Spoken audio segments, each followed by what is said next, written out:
पुंडलीक वरदे हरिविठ्ठल श्री ज्ञानदेव तुकाराम गोपाल कृष्ण भगवान की जय। माऊली ज्ञानेश्वर महाराज की जय। जगद्गुरु तुकाराम महाराज की जय। पुण्यवंत व्हावे घेता सज्जनांची नावे, नेघे माझी वाचा तुटी महालाभ फुकासाठी। विश्रांतीचा ठाव पायी संतांचे अभाव, नेघे माझी वाचा तुटी महालाभ फुकासाठी। तुका म्हणे पापे जाती संतांची अजपे, नेघे माझी वाचा तुटी महालाभ फुकासाठी।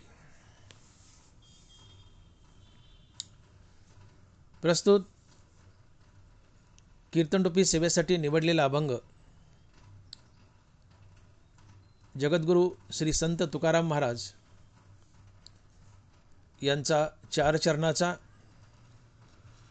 आणि नामपर प्रकरणातील अभंग आहे। तुकोबाराय म्हणतात, पुण्यवंत व्हावे घेता सज्जनांची नावे। पुण्यवंत व्हावे घेता सज्जनांची नावे। महाराज म्हणतात, सज्जनाचं नाव घेतलं तर तुम्ही पुण्यवंत होता। मग हा सज्जन म्हणजे नेमकं कोण? तर सज्जन म्हणजे संत। सज्जन म्हणजे संत। तुम्ही सज्जन हा शब्द फोडा। सज्जन या शब्दाचा विग्रह होतो सत अधिक जन।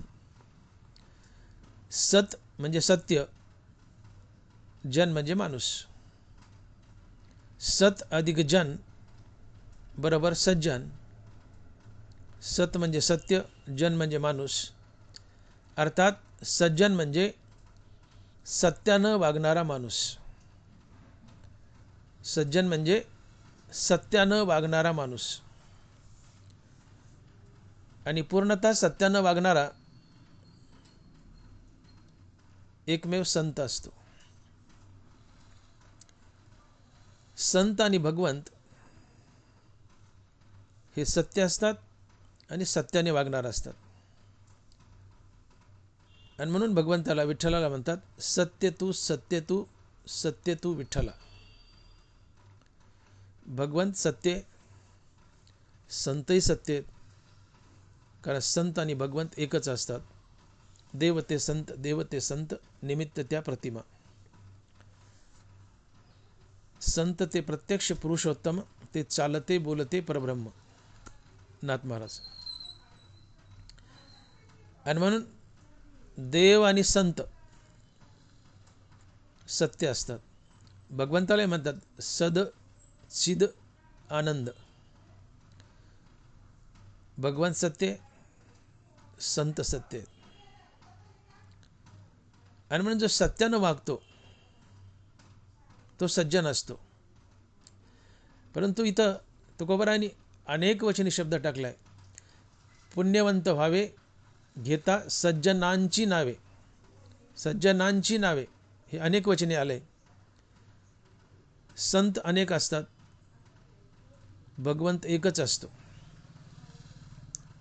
आणि म्हणून अनेक वचनी शब्द आलाय तो संतासाठीच आलाय। कारण भगवंत एक असतो, संत अनेक असतात, म्हणून सज्जनांची नावे म्हणजे संत। संत आणि भगवंत सज्जन आहेत, पण सज्जनांची नावे हा अनेक वचनी शब्द आल्यामुळं इथं प्रामुख्यानं सज्जनांची नावे अर्थात सज्जन शब्द संत सुचवतो। आणि म्हणून पुण्यवंत व्हावे घेता सज्जनांची नावे, तुकोबाराय म्हणतात सज्जनांची नावं घेतली, सज्जनांच्या नावाचा नामजप केला तर तुम्ही पुण्यवंत होता. तर हा सज्जन म्हणजे संत. सज्जन म्हणजे संत. मग संत कुणाला म्हणायचं? आजकाल आम्ही 4 कीर्तनं 4 प्रवचनं केली की स्वतःला संत म्हणून घेतो. जगही त्याला संत म्हणतं. मग खरा संत कोण? तर निष्काम कर्म आणि निष्काम हरिनामाने ज्याच्याजवळ विवेक वैराग्य आहे, श्रीगुरूच्या कृपेने ज्याला आत्मज्ञान झालंय, जो मुक्त आहे आणि जो मुक्तीवर भजनयुक्त आहे, तो संत असतो.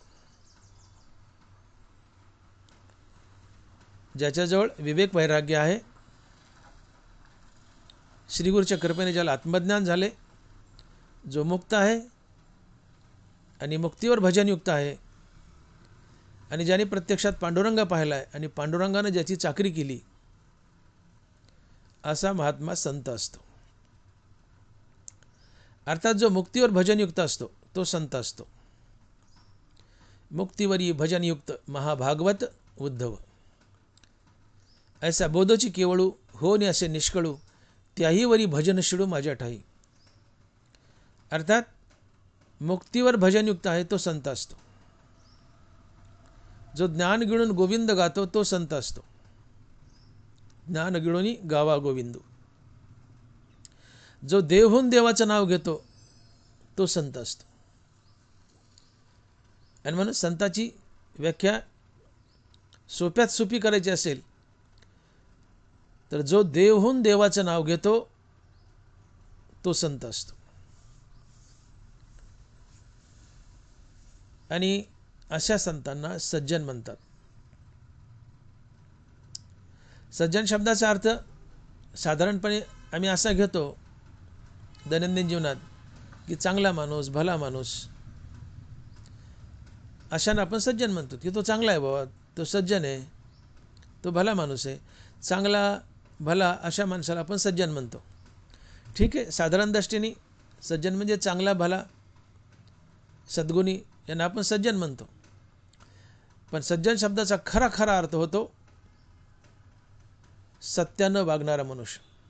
कारण सत अधिक जन, सत अधिक जन बरोबर सज्जन. सत म्हणजे सत्य, जन म्हणजे माणूस.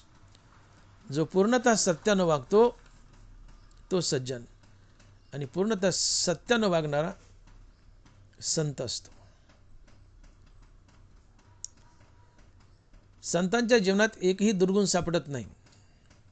संतांच्या जीवनात सद्गुण ठासून भरलेले असतात. आणि म्हणूनच तुकोबाराय म्हणतात की ते दुष्ट गुण न मिळे निशेष, चैतन्याचा वास झाला माझी. ज्याच्या ठिकाणी एकही दुर्गुण सापडत नाही, सद्गुणच ठासून भरलेले असतात, तिथं चैतन्याचा वास झालेला असतो. आणि असा पुरुष संत असतो. ते तर दुष्ट गुण न मिळेची निशेष, चैतन्याचा वास झाला माझी. तात्पर्य, ज्याच्या जीवनात सद्गुण नांदतात, जो सत्यानं वागतो, असा व्यक्ती संत असतो. आणि अशा संतांना सज्जन म्हणतात. आणि अशा सज्जनाची अर्थात संतांची नावं घेतली तर तुम्ही पुण्यवंत होता. तात्पर्य, पहिल्या चरणाचा सरळ सरळ अर्थ होतो की संतांचा नामजप केला, ज्ञानदेव तुकाराम, ज्ञानदेव तुकाराम असा संतांचा नामजप केला तर तुम्ही पुण्यवंत होता. पुण्यवंत व्हावे घेता सज्जनांची नावे. तात्पर्य, संतांच्या नावाचा जप केला तर तुम्ही पुण्यवंत होता.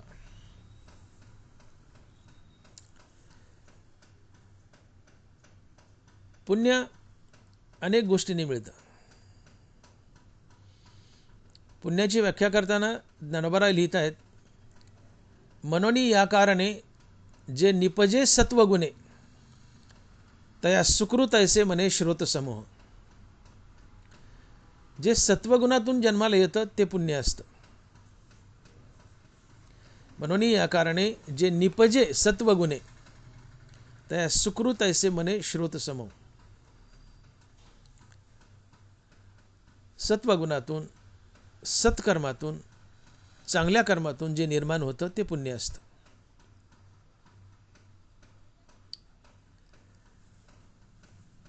तुकोबाराही पुण्याची व्याख्या करतात.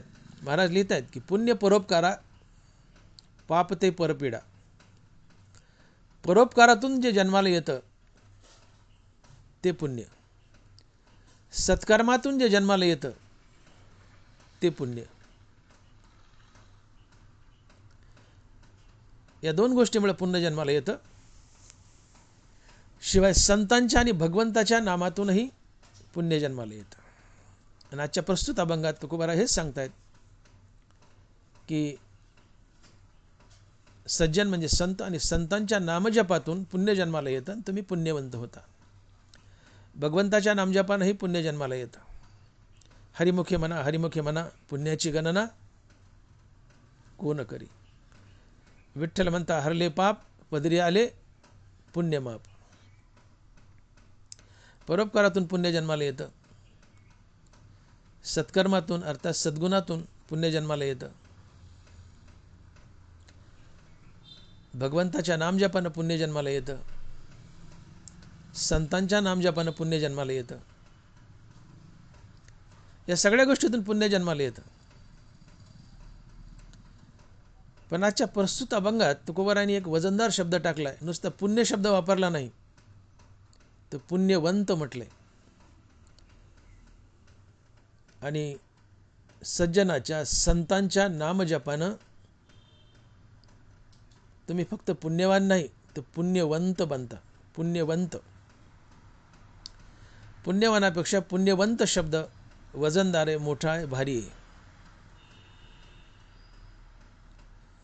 पुण्यवंत, धनवंत,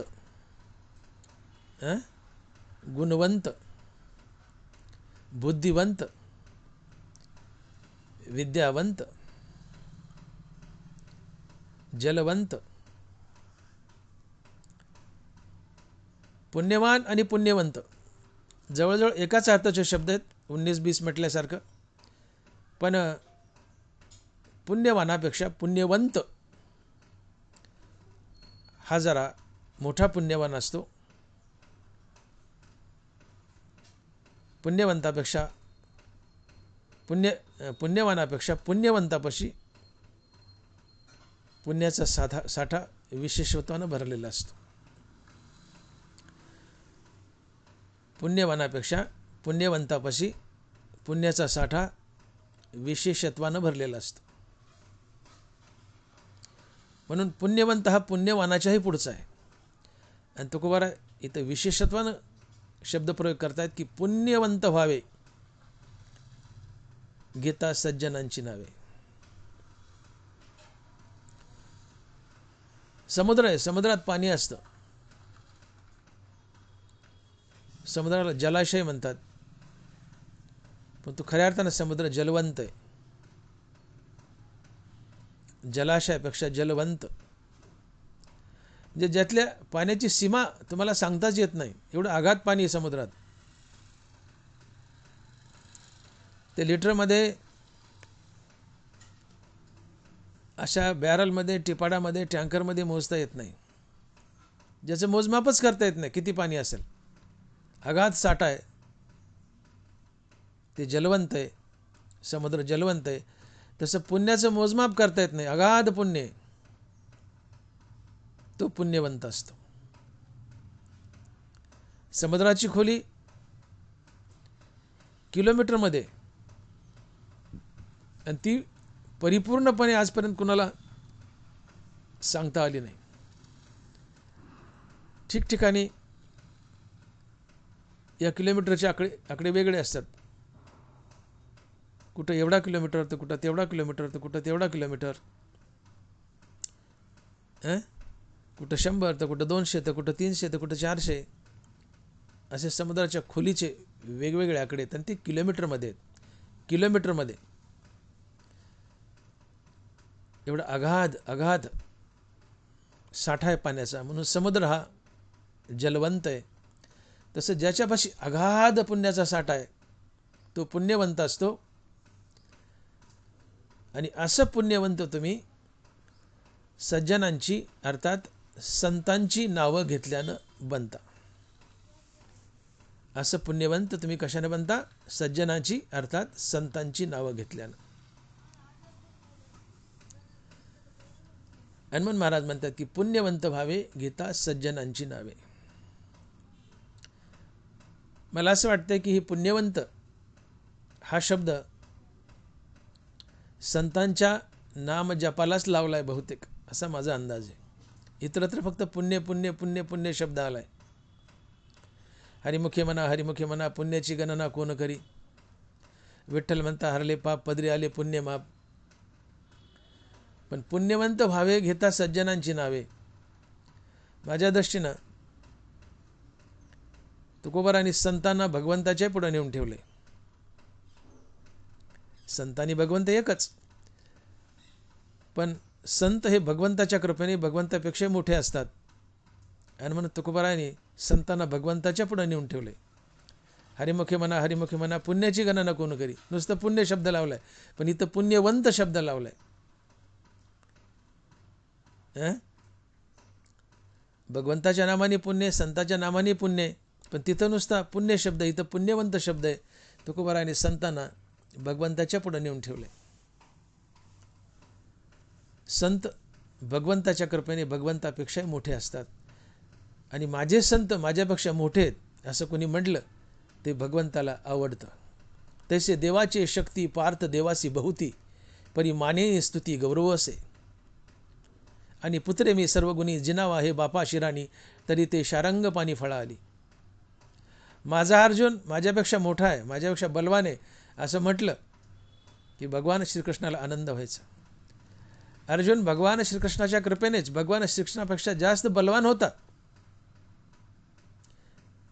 कृपा भगवान कृष्णाचीच.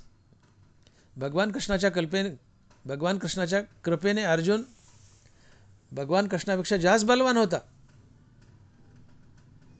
पण माझा अर्जुन माझ्यापेक्षा जास्त बलवान आहे असं जर कानावर पडलं तर भगवान कृष्णाला आनंद व्हायचा. जसं माझा मुलगा माझ्यापेक्षा बलाढ्य आहे, बलवान आहे, काकणभर सरस आहे, बाप से बेटा सवाई. माझा मुलगा माझ्यापेक्षा बलवान आहे, कर्तृत्ववान आहे असा शब्द कानावर पडला की बापाला आनंद होतो. माझा शिष्य माझ्यापेक्षा मोठा आहे असा गुरुच्या कानावर शब्द पडला, गुरुला आनंद होतो. तसं माझे संत माझ्यापेक्षा मोठे आहेत असं देवाच्या कानावर पडल्यावर देवालाही आनंद होतो. आणि म्हणून कदाचित त्यामुळेच तुकोबाराने असं विधान केलं असावं की हरिमुखी म्हणा हरिमुखी म्हणा पुण्याची गणना कोण करी. तिथं फक्त पुण्य शब्द टाकलाय, इथं पुण्यवंत टाकलाय. पुण्यवंत व्हावे घेता सज्जनांची नावे. संताच्या नामजपातून मिळणारं पुण्य हे पुण्यवंत आहे,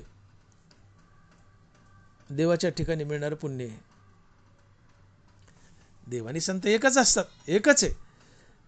पण संतांचा महिमा वाढवण्यासाठी तुकोबारांनी कदाचित असं विधान टाकलं असं मला वाटतंय. देव आणि संत एकच असतात, दोघांच्या नावाने अगाध पुण्य मिळतं. पण संत हे देवाचे लाडके आहेत म्हणून थोडंसं संतांना पुढं ठेवलं आहे असं वाटतंय. तुकोबाराय एक ठिकाणी म्हणतायत की तुका म्हणे आम्ही देवाहुनी बळी. तुका म्हणे आम्ही देवाहुनी बळी, झालो होय निराळी टाकून या आशा. तुकोबाराय म्हणतात आम्ही देवापेक्षा जास्त बलवान आहेत, अर्थात देवाच्या कृपेनेच, पण आम्ही देवापेक्षा जास्त बलवान आहोत. मग संत जर देवापेक्षा जास्त बलवान आहेत तर मग पुण्यही बलवानच असावं की हो. आणि म्हणून हरिमुखे म्हणा पुण्याची गणना कोण करी. तिथं पुण्य आहे फक्त, इथं पुण्यवंत आहे. कदाचित संतांचा महिमा वाढवण्यासाठी तुकोबाराने असा शब्द प्रयोग केला असेल. आणि तसा संतांचा महिमा भगवंतापेक्षा मोठा आहेच हे भगवंतही कबूल करतात आणि तुकोबाराय साक्ष देतात की तुका म्हणे आम्ही देवाहुनी बळी, आम्ही देवापेक्षा बलवान आहोत पण देवाच्याच कृपेने. आणि म्हणून असा शब्द प्रयोग येतो की पुण्यवंत व्हावे घेता सज्जनांची नावे. सज्जनाचे अर्थात ज्ञानोबराय तुकोबराय अशा संतांची नावं घेतली, नामजप केला, ज्ञानदेव तुकाराम ज्ञानदेव तुकाराम असा नामजप केला तर तुम्ही पुण्यवंत होता. किती पुण्यवंत की त्याची सीमाच नाही. समुद्रात किती लिटर पाणी सांगता येत नाही. ज्ञानदेव तुकाराम हा जप केला तर किती पुण्य मिळतं, किती पुण्यवंत होता सांगता येत नाही. अगाध पुण्य. पुण्यवंत व्हावे घेता सज्जनांची नावे. हा पुण्यवंत शब्द अगदी तुमच्या पुण्याचा परिलोट जे काउंट करता येत नाही, शब्दात सांगता येत नाही, मोजता येत नाही, इतकं अगाध पुण्य. त्या पुण्याला सीमाच नाही असं पुण्य म्हणजे पुण्यवंत व्हावे. आणि ते संतांच्या नावानं होतं.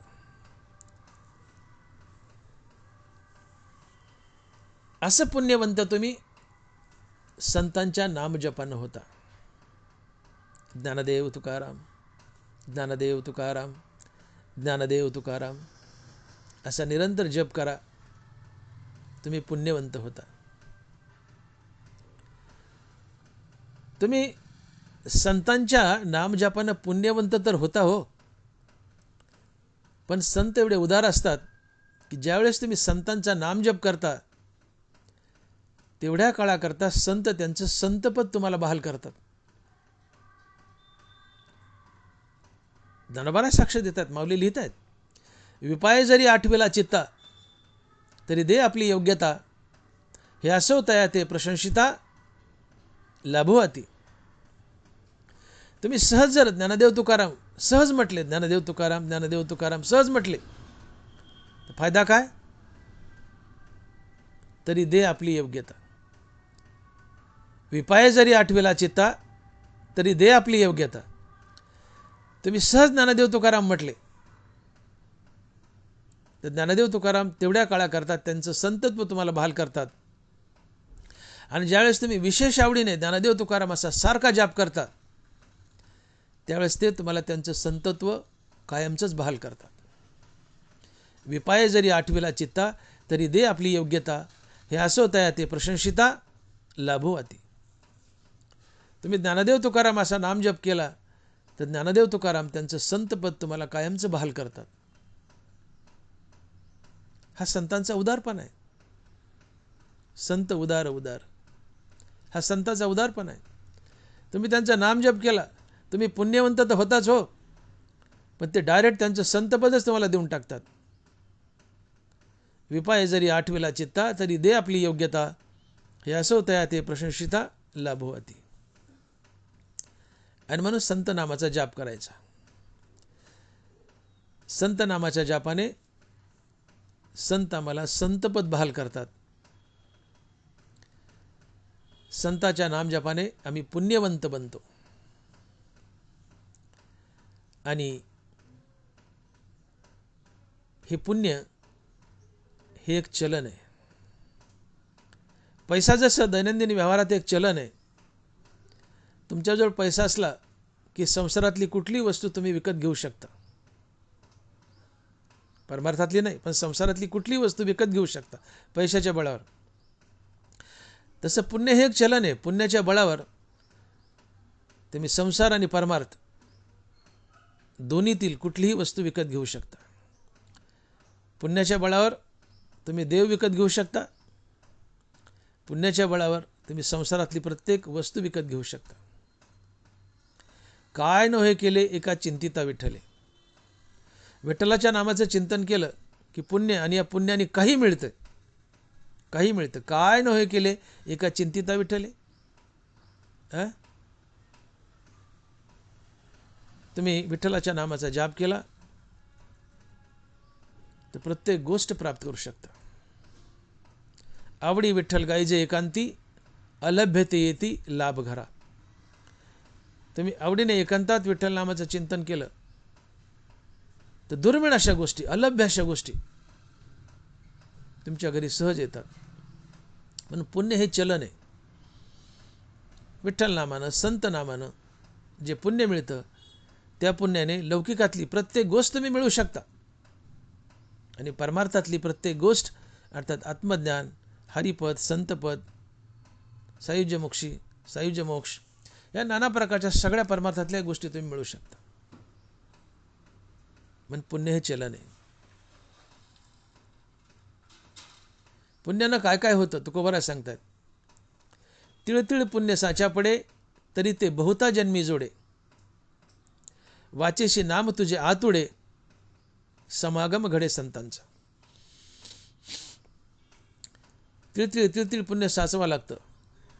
काय फायदा होतो? तिळतिळ पुण्य साच्या पडे तरी ते बहुता जन्मी जोडे. पहिला फायदा वाचेसी नाम तुझे आतुडे. दुसरा फायदा समागम घडे संतांचा. पुण्यपदरी असेल तर तोंडात देवाचं नाव येतं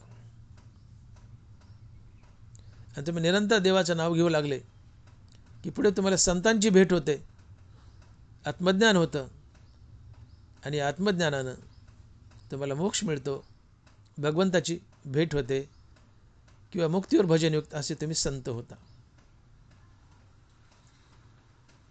हे पुण्याचे फायदे आहेत. म्हणजे पुण्य काय झालं? कॅश आहे, पुण्य चलन आहे. अलभ्यते इति लाभ घरा, आवडी विठ्ठल गायजे एकांती, अलभ्यते इति लाभ घरा. विठ्ठल नामाचं आवडीने चिंतन केलं तर अलभ्य अतिशय दुर्मिळ गोष्ट सहज तुमच्या घरात येते. विठ्ठल नामानं पुण्यानं दुर्मिळ गोष्टी मिळाल्या, म्हणजे संसारिक वस्तू मिळाल्या आणि पुण्यानं देवही मिळाला, संत मिळाले, देवही मिळाला. पण पुण्य हे चलन आहे, पुण्य हे कॅश आहे. पदरी पुण्य नसेल तर तुम्हाला काहीच मिळत नाही, तुम्ही अभागी असता. हो, नशीब जे फळफळतं, संसारातली भरभराट, नाना प्रकारची पदं ही पुण्यानंच मिळतात. आणि म्हणजे मोठी मोठी पदं मिळत आहेत, मुख्यमंत्री असो, पंतप्रधान असो, राष्ट्रपती असो, हे पुण्यानं मिळतं. अनेक लोक स्पर्धेत असतात, एखादाच विजयी होतो का? पदरी पुण्य असतं. गतजन्मात कधीतरी आघात पुण्य करून ठेवलं असतं दानधर्मातून, कुठल्या तरी स्वरूपातून, आणि ते पुण्य फळत असते. उगाच मनुष्य एवढ्या मोठ्या पदावर जात नाही. पुण्याचा जलाशय असतो, पुण्याचा साठा असतो. पण पुण्य कॅश आहे. पुण्य नसेल तुम्हाला काहीच मिळत नाही. हो, तुम्हाला भिकारीच व्हावं लागतं. नशीब फळफळतं ते पुण्याने, नशीब घडतंच पुण्याने. भाग्य तेथ विलासू, सुख तेथ उल्हासू, हे असो तेथ प्रकाशू जेथ सूर्य. जिथं सूर्य तिथं प्रकाश आहे, सुख तेथ उल्हास आहे आणि भाग्य तेथ विलास आहे, अर्थात श्रीमंती आहे. भाग्य तेथ विलासू, भाग्य असेल तर विलास आहे, श्रीमंती आहे. आणि भाग्य पुण्याने घडतं. पापाने तुम्ही अभागे असता, पुण्याने भाग्यवान असता. भाग्यानं सगळं मिळतं. मग भाग्य घडतं कशाने? तर पुण्याने. आणि मग पुण्यवंत व्हावे गीता सज्जनांची नावे. पुण्यवंत व्हायचं ना, मग सज्जनाची अर्थात संतांची नावं घ्या, देवाचं नाव घ्या, सत्कर्म करा, परोपकार करा, तुम्ही पुण्यवंत व्हाल. पुण्यानं काय फायदा? जीवनातली प्रत्येक गोष्ट मिळते आणि पुढे देवही भेटतो, संतही भेटतात. आणि मग पुण्य हे कॅश आहे, पुण्य हे चलन आहे. पदरी पुण्य असेल तरच तोंडात देवाचं नाव येतं. भांडवल गाठी तरीच विश्वास. बहुत सुकृताची जोडी म्हणून विठ्ठली आवडी. ऐसी तुझी सुलभ भक्ती तरी आगवेची भक्ती का न करीती. देव म्हणे भाग्याविन माझी भक्ती न घडे निश्चिती उद्धवा. उद्धव भगवान कृष्णाला म्हणतो, देवा तुझी भक्ती एवढी सोपी तर सगळे तुझी भक्ती का करत नाहीत रे. कृष्ण म्हणतायत, देव म्हणे भाग्याविन माझी भक्ती न घडे निश्चिती उद्धवा. माझी भक्ती फक्त भाग्यवानाला घडते. भक्ती माझी सोपी आहे, पण ती फक्त भाग्यवानाला घडते, इतराला नाही. आणि भाग्य पुण्यानं घडतं. पदरी पुण्य असेल तर तुम्ही भाग्यवान असता. भाग्यवान असाल तर मुखात देवाचं नाव येतं, अन्यथा येत नाही. देव म्हणे भाग्याविन माझी भक्ती न घडे निश्चिती उद्धवा. आणि मग दानबारा म्हणतात की जन्म सहस्त्र ओळखी जे एक वेळ वाचेसी यावया. हजारो जन्म देवाची सेवा करायला लागते तेव्हा देवाचं नाव तोंडात बसतं. ज्ञानोबा तर एकदाच म्हणतात, एक वेळ वाचेशी यावया. एकदा तोंडात देवाचं नाव यावं निर्मळ प्रांजळ मनानं, देवाची अनेक जन्म सेवा करावी लागते. तुका म्हणे नाड पाप ठाके हिताड. हे पाप आडवं येत असते. पाप तुम्हाला हरिनाम घेऊ देत नाही, देवाकडे जाऊ देत नाही, वाईट गोष्टीकडे घेऊन जातं. पुण्यच तुम्हाला देवाकडे घेऊन जातं.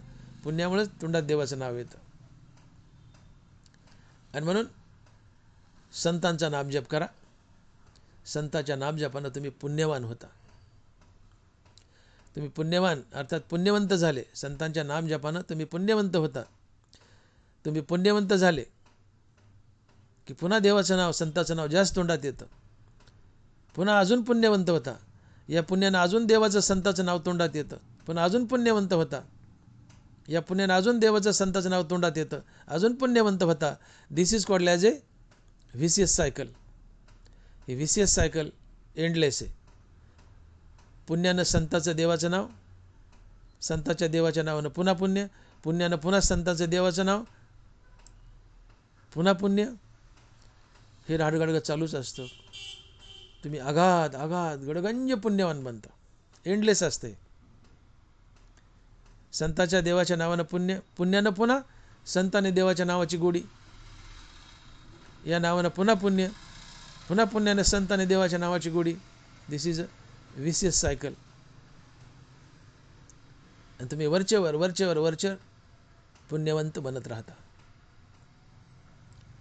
आणि मग पुण्यवंत बना. मग पुण्यवंत बनायचं तर कशाने? घेता सज्जनांची नावे. आता संतांचं नाम जप करा. ज्ञानदेव तुकाराम आवडीनं म्हणा, पुण्यवंत व्हाल. पुण्य कशाला लागतं? तर सगळ्याच गोष्टीला लागतं. भाग्य ते तर विलास. भाग्य असेल तर विलास आहे, श्रीमंती. मग भाग्य घडतं कशानं? तर पुण्यानं. म्हणून लौकिक जीवनातही पुण्यानंच तुम्हाला श्रीमंती आणि पदं लाभतात. आणि परमार्थिक जीवनातही पुण्यानंच तुम्हाला संत आणि देव भेटतो. आणि म्हणून तिळतिळ पुण्य साचा पडे, तरी ते बहुता जन्म जोडे. वाचेशी नाम तुझे आतुडे, समागम घडे संतांचा. इथं काही जे मिळतं ते फक्त पुण्याने. आणि म्हणून पुण्य चलन आहे, पुण्य कॅश आहे. आणि चलन कॅश असल्याशिवाय तुम्हाला काही मिळत नाही. पैसा असल्याशिवाय काही मिळत नाही संसारात. जसं पुण्य असल्याशिवाय संसारात आणि परमार्थात काही मिळत नाही.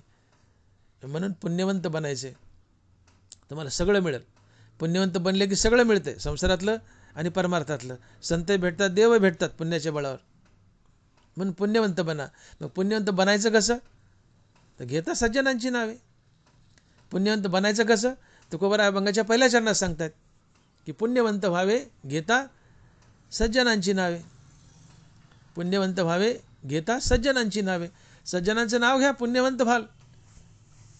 सज्जन म्हणजे संत. सज्जन म्हणजे संत. संतांची नावं घ्या, पुण्यवंत व्हाल. आणि पुण्यानं तुम्हाला सगळं मिळेल, संसारातलं आणि परमार्थातले. द्रष्टा अदृष्ट विजय हो आहे जी. हे कशाने घडतं? द्रष्टा अदृष्ट विजयी पुण्यानं. आणि पुण्य कशा कशानं? संतांचा नाम जप, देवाचा नाम जप, सत्कर्मानं आणि परोपकारानं. हे सगळं करा, पुण्यवंत व्हाल. पुण्यानं लौकिक आणि परमार्थिक सगळ्या गोष्टी मिळतात. संसारात भरभराट होते, नाना प्रकारची पदही मिळतात, संतही भेटतात, देवही भेटतं. पुण्याचा जय जयकार असो. पुण्याचा जय जयकार असो. पुण्य ही खरी श्रीमंती आहे. पुण्य तुम्हाला श्रीमंत बनवतं का? पुण्य श्रीमंत असते. आणि मग पुण्यवंत व्हा. मग पुण्यवंत व्हायचं तर काय करा? सज्जनांची, संतांची नावं घ्या. ज्ञानदेव तुकाराम, ज्ञानदेव तुकाराम, ज्ञानदेव तुकाराम. निवृत्ती ज्ञानदेव सोपान मुक्ताबाई नामदेव एकनाथ तुकाराम. निवृत्ती ज्ञानदेव सोपान मुक्ताबाई नामदेव एकनाथ तुकाराम. ज्ञानदेव तुकाराम, ज्ञानदेव तुकाराम, ज्ञानदेव तुकाराम. निरंतर जाप करा ज्ञानदेव तुकाराम या नावाचा. काय होईल? पुण्यवंत व्हाल. पुण्यवंत व्हाल. सगळं मिळेल, लौकिक आणि पारमार्थिक दोन्ही मिळेल. आपण बोलून गेलो. मोठी गमतीची गोष्ट. हे पुण्य जे आहे हे डोळ्याला न दिसणारी गोष्ट आहे. पुण्य कधी दिसले कुणाला? नाही. पण पुण्याचा प्रभाव दिसतो. कसा दिसतो? तुकोबराय म्हणतात की भोगे कळो येती मागिले ते जन्म, भोगे कळो येती मागिले ते जन्म, उत्तम मध्यम कनिष्ठ ते. या जन्मात मिळणाऱ्या भोगावून ओळखायला येतं तुम्ही मागच्या जन्मातले पापी आहेत का पुण्यवान आहेत. या जन्मात नशीब फडफडायला लागले, संसारात सगळं उपलब्ध आहे, नाना प्रकारची पदं मिळत आहेत, मागचे पुण्यवान आहेत. या जन्मात संसारात हालापेस्ट आहेत, भिकारी झाले, मागचे पापी आहेत. या जन्मात हालापेस्ट आहेत, अनुमान प्रमाण काढायचं, मागचे पापी आहेत. या जन्मात सगळं मिळतंय, सगळं अनुकूल आहे, अनुमान काढायचं, मागच्या जन्मातले पुण्यवान आहेत. मग पुण्य दिसलं का? नाही दिसलं. मग कुठं धूर निघतोय? अनुमान प्रमाण काय? कुठेतरी आग लागली म्हणून धूर निघतोय. नशीब फळफळलंय, संसारात भरपूर मिळतंय, पदं मिळतात, पैसा मिळतोय, अनुमान काढायचं का? मागच्या जन्मातला पुण्यवान आहे. या जन्मात दरिद्री आहे, भिकारी आहे, अनुमान काढायचं, मागच्या जन्मातलं पापी आहे. मग पाप पुण्य दिसलं का? नाही. मग काय दिसलं? त्याचा प्रभाव दिसला. आणि मग भोगे कळो येती मागिले ते जन्म, उत्तम मध्यम कनिष्ठ ते. या जन्मात मिळणाऱ्या भोगावरून ओळखायला येतं तुम्ही मागचे पुण्यवान आहेत का पापी आहेत. ज्ञानोबराय म्हणतात की झाड जाणी जे फुले, माणसं जाणी जे बोले, भोगे जाणी जे केले पूर्वजन्मीचे. फुलावरून फुलाची जात, कोणत्या झाडाला फुल आलंय, झाडाची जात ओळखता येते. माणसाच्या बोलण्यावरून त्याच्या मनात काय लपले बरं वाईट ओळखता येतं. तसं या जन्मात मिळणाऱ्या भोगावून ओळखता येतं तुम्ही मागचे पापी का पुण्यवान. झाड जाणी जे फुले, माणसं जाणी जे बोले, भोगे जाणी जे केले पूर्वजन्मीचे. ज्ञानोबराय भोगे कळो येती मागिले ते जन्म, उत्तम मध्यम कनिष्ठ ते. मग पुण्य पाप या न दिसणाऱ्या अगोचर गोष्टी आहेत. दृष्टी अगोचर आहेत, त्या गोचर नाहीत, डोळ्यांनी दिसत नाहीत, अगोचर आहेत, न दिसणाऱ्या आहेत, पण त्यांचा प्रभाव दिसतो, अनुमान असतं. वृक्षाशी पाताळी जळ सापडे मुळी, ते शाकाचे बहाळी बहार दिसे. बरोबर आहे. वृक्षाशी पाताळी जळ सापडे मुळी, ते शाकाचे बहाळी बाहेर दिसे. झाडाच्या मुळीला जमिनीत पाणी सापडलं, कशाने ओळखायचं? ते शाकाचे बहाळी बाहेर दिसे. फांद्या, पानं, फुलं यांना टवटवी आली, समजून घ्यायचं की झाडाच्या मुळाला पाणी सापडलं. अनुमान प्रमाण. झाडाला टवटवी आली, समजून घ्यायचं मुळीला पाणी सापडलं. जीवनात सगळं अनुकूल आहे, सगळं मिळतंय, पद प्रसिद्धी, पैसा आदला, मुखात देवाचं नाव बी येतंय, सगळं अनुकूल आहे, समजून घ्यायचं मागचं पुण्यवान आहे. काहीच मिळत नाही, भिकार चोट आहे, समजून घ्या मागचं पापी आहे. आणि म्हणून इथं पुण्याचं साम्राज्य आहे. तुकामाने येतं सत्वाचे साम्राज्य, करावा परमार्थ अहर्निशी. तुकामाने येते सत्वाचे सामर्थ्य, करावा परमार्थ अहर्निशी. आणि सत्वातून पुण्य जन्माला येते. म्हणून या कारणे जे निपजे सत्वगुणे, त्या सुकृत असे म्हणे श्रोतसम. ज्ञानोबा आहे. म्हणून या कारणे जे निपजे सत्वगुणे, त्या सुकृत असे म्हणे श्रोतसम. जे सत्वगुणातून जन्माला येतं ते पुण्य. तुकोबाराय म्हणतात येतं तुकामाने येतं सत्वाचे सामर्थ्य, करावा परमार्थ अहर्निशी. इथं सत्वगुणाचं सामर्थ्य, म्हणून परमार्थ करा, देवाचं नाव घ्या, पुण्यवंत व्हाल, संतांचं नाव घ्या, पुण्यवंत व्हाल. आणि पुण्यानं सगळं मिळतंय, सगळं मिळतं. अहो जनावर सुद्धा, समजा एखादा मनुष्य पुण्यवान आहे, मोक्ष मिळाला नाही, मेला, आणि कुत्रं मांजर घोडा झाला, एखादा जनावर झाला, तर जुन्या काळी तांग्याची जुडी असायची, बैल पाळलेले. बाकीच्या बैलाला वेगळी वैरण, बाकीच्या बैलाला वेगळा कडबा घास. पण तांग्याचे बैल जे असायचे त्यांना वेगळा घास, वेगळं गवत, वेगळी वैरण, वेगळी पेंड, वेगळा खुराक. ताजे भोग बैल असायचे गोटीसारखे. भाग्य आहे त्या बैलाच, मागच्या जन्मातला मनुष्य. ते बैल मागच्या जन्मात जेव्हा मनुष्य होते तेव्हा पुण्य केलेलं आहे. या जन्मात बैल झालेत, त्या पुण्याच्या बळावर मालक चांगला मिळाला, खुराक चांगला मिळते. अहो काही कुत्र्याला रस्त्याला भाकर खायला मिळत नाही, शिळे पाकट टाकलेले शोधित राहतात. काही कुत्रे रोज मटण काय, बिस्किट काय, काय काय काय काय काय काय खाऊ घालतो मालक त्याला. हा? कुत्रं गादीवर आणि मालक जमिनीवर. का तर मालकाची पाठ दुखती. हाय रे दैवा, हाय रे दैवा. कुत्रं गादीवर आणि मालक जमिनीवर घोंगडीवर. का तर मालकाची पाठ दुखते. कुत्रं गादीवर, कुत्रं कारमध्ये, त्याला आंघोळ साबणीने. कुत्र्याचं भाग्य. कुत्रं मागच्या जन्मात जेव्हा मनुष्य होतं तेव्हा त्या माणसाने पुण्य केलेलं आहे, ते फळत आहे आता. काही कुत्रे दारात आले की लोक हाड म्हणतात आणि शिवी घालतात. पण काही कुत्रे हातात घेऊन फिरवले जातात, गादीवर बसतात. मालक त्याची शी काढतो, आंघोळ घालतो, नाही ते खुराक घालतो खाऊ त्याला. पुण्य, पुण्य जोडा. पुण्याशिवाय काही मिळत नाही. मनुष्य जन्मातही आणि प्राणी जन्मातही पुण्याशिवाय काही मिळत नाही. पुण्य, पुण्य कॅश आहे. पुण्य, पुण्य बँक बॅलन्स आहे. तुमच्याजवळ साठवा किंवा भगवंताकडे कर्म ईश्वरार्पण बुद्धीने केलं की ते त्या कर्माचं पुण्य भगवंताला जातं. ते तुम्ही बँकेत टाकलं, भगवंताला अर्पण केलं म्हणजे बँकेत टाकलं. तुम्ही कॅश केलं, ते भगवंताजवळ डिपॉझिट केलं, ते कामाला येईल तुम्हाला. म्हणून पुण्य करा. अहो तुम्ही पालखीमध्ये बघा, तुकोबाराची पालखी येते, ती बैलजोडी किंवा घोडा असतो. माऊलीच्या पालखीला घोडा असतो. लोक आधी त्या बैलाच्या आणि त्या बैलगाडीच्या पाय पडतात. हो, आधी घोड्याच्या पाय पडतात. जसं जमेल तसं, ज्याला जे साधलं ते, आधी पादुकाच्या किंवा घोड्याच्या गाडीच्या.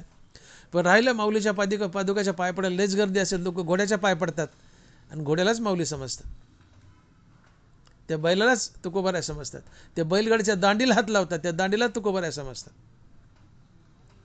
धरिली सोंगे येणे अवघी पांडुरंगे, विठ्ठल जळीस्थळी भरला रिता ठाव नाही उरला. सगळं जगत संतांनी पांडुरंगानेच व्यापले. पण काय महात्म्य त्या बैलाचं, त्या बैलगाडीच्या, त्या बैलाचं, तुकोबाराच्या पालखीच्या बैलाचं, बैलाचे पाय पडतात. आणि दुसरे आपल्या दावणीला असलेले बैल अवताल झोपले कणाकण चापकाने हाणतात बैलाला. मार खाणारा बैल मागच्या जन्मातला पापी, माणूस असताना पाप केले, आता मार खातोय. पण माऊलीच्या पालखीला घोडा झोपलाय किंवा बैल झोपलाय, तुकोबाराच्या पालखीला खाद्य चांगले मिळते, त्यांची सेवा केली जाते, लोक त्यांच्या पाय पडतात. ही जनावरं मागे माणसं असताना पुण्यवान होती. पुण्य कामी येतं. मनुष्य जन्मात ते कामी येतं, प्राणी जन्मात ते कामी येतं. पण पुण्य जोडा. ते दिसत नाही. आपल्याला वाटतं पुण्य पुण्य पुण्य, दिसत नाही. दिसणाऱ्या वस्तूवर आपण विश्वास ठेवतो. लाईट दिसते का? बोट लावून बघा, वायरला बटन चालू करा, बोट लावा, दणका देते का नाही? दणका देते ना. मग तसं अनुमानप्रमाणे दणका बसला हाताला, करंट झटका बसला, समजून घ्यायचं लाईट आहे. पण दिसत नाही, तरी तिचा परिणाम जाणवतो. पुण्य दिसत नाही, पण भाग्य फळफळतं, परिणाम दिसतं. परिणाम दिसतो पुण्याचा. पाप पुण्य परिणामातून ओळखायचे. धर्मराज म्हणतात की घराणा फुला दोही माझारिल्या ठाई, धृती न दिसे काही तरी ते न म्हणू नये. नाक आणि फूल यांच्यामध्ये सुगंध असतो, तो दिसत नाही, मग सुगंध नाहीच का? घराणा फुला दोही माझारिले ठाई, नाकापुढे फूल धरलंय, नाकाच्या आणि फुलाच्या मध्ये सुगंध असतो, सुगंध दिसत नाही, पण तो नाही का? आहे. दिसत नाही पण आहे. तसं पुण्य दिसत नाही, पण पुण्याचा प्रभाव दिसतो चांगल्या रूपात. पाप दिसत नाही, पण पापाचा प्रभाव दिसतो वाईट रूपात. आणि म्हणून पाप टाळा, पुण्य करा, पुण्य जोडा, जीवनात प्रभाव दिसेल. संसार तर बरकत येईलच, पण संत आणि देवही भेटतील. आणि म्हणून पुण्य जोडा, पुण्यवंत व्हा. तर पुण्यवंत व्हायचं तर काय करा? घेता सज्जनांची नावे. पुण्यवंत व्हावे घेता सज्जनांची नावे. पुण्यवंत कशाने व्हावं? तर संतांच्या नाम जपानं तुम्ही पुण्यवंत होता. पुण्यवंत व्हावे घेता सज्जनांची नावे. ज्ञानदेव तुकाराम म्हटलं तर ज्ञानदेव देतो, अनेक फायदे. पुण्याशिवाय काही मिळत नाही, पुण्याने सगळं मिळतं. ज्ञानदेव ज्ञानदेव म्हणतात, ज्ञान देव देतो. तुम्ही ज्ञानदेव ज्ञानदेव म्हटले, देव तुम्हाला ज्ञान देऊन टाकतो. तुकाराम तुकाराम नाम घेता कापे यम, याच्यापेक्षा काय पाहिजे आता? ज्ञानदेव तुकाराम अशी महासंत म्हणजे न भूतो न भविष्यती, असे संत झाले नाही, होणारही नाहीत. तुकाराम तुकाराम नाम घेता कापेयम. तुकोबरा ह्याच्या नुसत्या नामजपानं तुकाराम तुकाराम म्हटलं की यम चळचळ कापड, यम चळचळ कापतो, थरथर कापतो. जय आम्हाला सगळे जग थरथर कापतं, तो यम तुकोबरायानं थरथर कापतो. तुकोबराच्या नुसत्या नामानं थरथर कापतो. तुकाराम तुकाराम नाम घेता कापे यम. यमाला घाम सुटतो तुकोबराच्या नावानं. आणि म्हणून तुकोबराय ज्ञानोबराय मोठे आहेत, महान आहेत, त्यांची नावं घ्या, आम्ही त्यांच्या एवढं मोठं होतो. आपणासारखे करीती तात्काळ, नाही काळ वेळ तया लागी. हा संतांचा मोठेपणा आहे. ते त्यांच्या इतकं मोठं करतात. दे आपली योग्यता, विपाये जरी आठवला चित्ता, तरी दे आपली योग्यता. हे असो तया ते प्रशंसिता लाभू अति. संत फार उदाहरण दयाळ असतात. ते संत 100% असतील तर तुम्हाला 99% बनवतात असं नाही, तुम्हाला 100%च बनवतात. आपणासारखे करीती तात्काळ, ते जितके मोठे आहेत तितकंच तुम्हाला मोठं करतात. नगभरे त्यांच्यापेक्षा छोटं ठेवत नाहीत, तुम्हाला त्यांच्या इतकंच मोठं करतात. आपणासारखे करीती तात्काळ, हा मोठेपणा आहे. आणि म्हणून संत शरणागती करायची, संतांच्या नामाचा जाप करायचा, आपण पुण्यवंत होतो. आणि पुण्याने सगळं मिळतं, लौकिक जीवनात आणि पारमार्थिक जीवनात दोन्ही गोष्टीत. You can achieve anything and everything. संतांच्या नामाचा जप करा, पुण्यवंत व्हाल, सगळं मिळेल, सगळं मिळेल, सगळं मिळेल. संतांच्या नामाचा जाप करा, पुण्यवंत व्हाल. तुकोबाराय वैकुंठाला गेले, निळोबारायला न सांगता गेले. निळोबारायला माहीत झालं तुकोबाराय वैकुंठाला गेले. निळोबारायने धरणं धरलं आणि तुकोबाराच्या नामाचा जाप सुरू केला. तुकाराम तुकाराम तुकाराम तुकाराम तुकाराम तुकाराम तुकाराम. जाप सुरू केला, धरणं धरलं, अन्नपाणी बंद, अमरण उपोषण. निळोबारायांनी धरणं धरलं. निळोबाराय तुकोबारायांचे शिष्य निळोबारायला न भेटता न सांगता वैकुंठाला गेले. मला का नाही सांगितलं, मला का नाही भेटले? निळोबारायांनी धरणं धरलं, तुकाराम तुकाराम जाप चाललाय. अन्नपाणी वर्ज्य. भगवान विष्णू आले वैकुंठावरून, बोले निळोबा धरणं सोडा, मी आलोय भगवान विष्णू. निळोबाराय बोलतायत, निळा म्हणे आम्ही न ओळखोसी देवा, तुकयाचा धावा करीत असे. निळोबाराय म्हणतात, देवा मी तुला ओळखत नाही, मला तू लागत नाही, तू मागं सरक, तू मागं सरक, तू जा वापस, तुकोबारायला पाठव. अहो मी देव आलोय ना. असताल म्हणले देव, मला तुकोबाराय पाहिजेत. निळोबाराय तुकोबारायचा धावा करत होते. भगवान विष्णू आले.